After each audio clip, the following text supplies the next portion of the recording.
Welcome to Our Lady of the Assumption Church in Cheltenham. This church was built by Father Frank Martin, my predecessor, and he built it in a special way to cater for sacred space plus, if you like, secular space where we could have meetings and all that.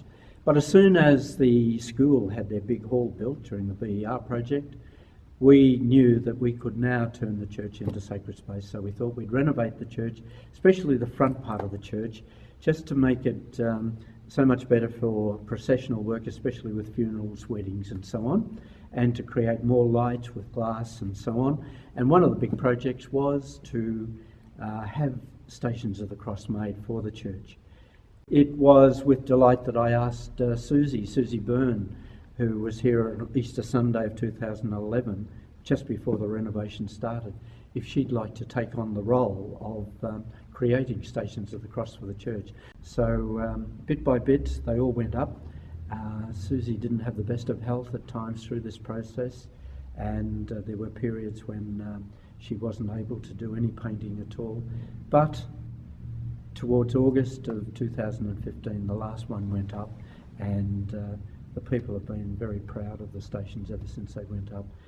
As they went up one by one, you know, they were all so impressed with the style, with her capacity to create emotion, and so there's a sense of a traditional nature of the stations, but there's a very modern approach too in terms of her particular artwork, and especially the luminosity that she's achieved through her techniques. Well, I had to look at the church to begin with. It's a very contemporary, bright coloured church. My briefing to me from Father Peter was you can do anything you want, carte blanche, but you cannot do realistic, which I was very pleased he said that. So a realistic interpretation just wouldn't suit this church very well. So I came up with a very graphic, stylised, figurative but stylised version of each style for each of the stations, and I kept it a very simple colour palette. I wanted to keep it in the same sort of colours of the church. As you notice, it's got very orange carpet, there's bright colours around. So I kept it to a colour palette of blues, yellows, purples and oranges. And in some of the stations, the blue, it has a blue background, but most of them, it has the sort of sunlight, the sandy yellow background.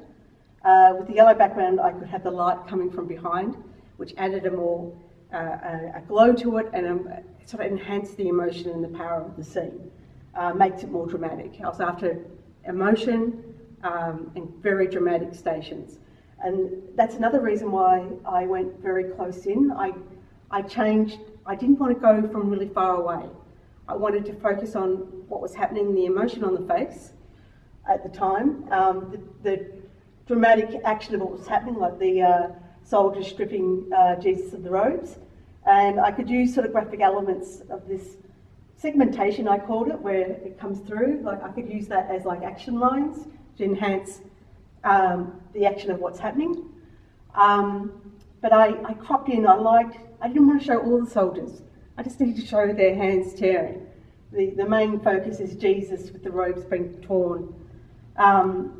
With the falls, they were very important to me, that they were squat in size, that the cross was sort of always on top, and it gives the feeling of the cross compressing the weight coming down on top of him. So all the falls are like that, and with each fall they start from nearly a full figure and get closer and closer until it's quite close action in to show, once again, highlight the dramatic to progress the storyline along. Out of all of the stations, my favourite one would have to be the last one, the Resurrection. This one over here. It's actually the only one that's full figured as well. All the rest of them, you don't see the full figure of Jesus. There's always something part cropped off, but I wanted the full glory, the full emotion of the resurrection, and it had to have a real glow, a real